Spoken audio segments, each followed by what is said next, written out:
अब वही इंट्रो वाला सवाल कि हारे हुए मुल्क पर अमेरिका ने क्यों ये जुल्म किया। तो प्रेसिडेंट हैरी ट्रूमैन ने इसका जवाब ये दिया कि जापान पर एटम बम गिराना दरअसल एक बड़ा कत्लेआम रोकने के लिए ज़रूरी था। उनके मुताबिक अगर जापान पर डायरेक्ट ज़मीनी हमला किया जाता, जिसे ऑपरेशन डाउनफॉल के नाम से प्लान किया गया था, तो कम से कम 2 लाख अमरीकी फौजी और 2 से 4 लाख जापानी फौजी मारे जा सकते थे। इस मंतक में बज़ाहिर वजन तो दिखाई देता है, लेकिन तस्वीर का दूसरा रुख इससे कहीं ज़्यादा पेचीदा था।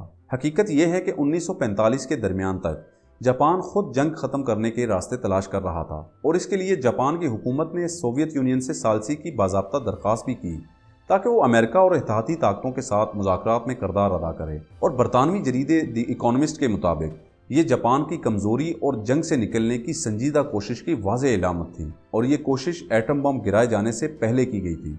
लेकिन जापान की ये सालिश की कोशिशें उस वक्त बेमानी बना दी गई जब 26 जुलाई 1945 को पोट्सडैम कॉन्फ्रेंस में इत्तेहादी ताकतों ने जापान के सामने गैर मशरूत हथियार डालने की शर्त रखी, जिसे जापान ने रिजेक्ट कर दिया।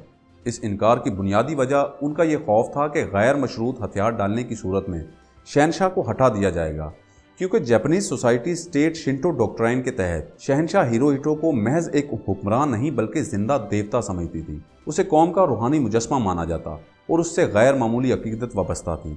इसलिए बादशाह के खात्मे का तस्वर जापानी रियासत और अवाम दोनों के लिए नाकाबिले कबूल था। और वैसे भी प्रेसिडेंट ट्रूमैन का वो बयान किसी और को तो क्या उसके अपने लोगों को भी मुतमईन न कर सका, क्योंकि इसकी बुनियाद महज झूठ पर नहीं बल्कि एक गहरी साम्राज्यी जहनीत की अक्कासी पर थी। और इसकी हकीकत खुद अमरीकी फ़िज़ाइया के commander in chief general Henry हैब आर्नर के इस बयान से भी खुल गई कि एटम बम का इस्तेमाल जंगी मकासद के लिए ज़रूरी नहीं था, क्योंकि जापानी पहले ही तबाही के दहाने पर थे।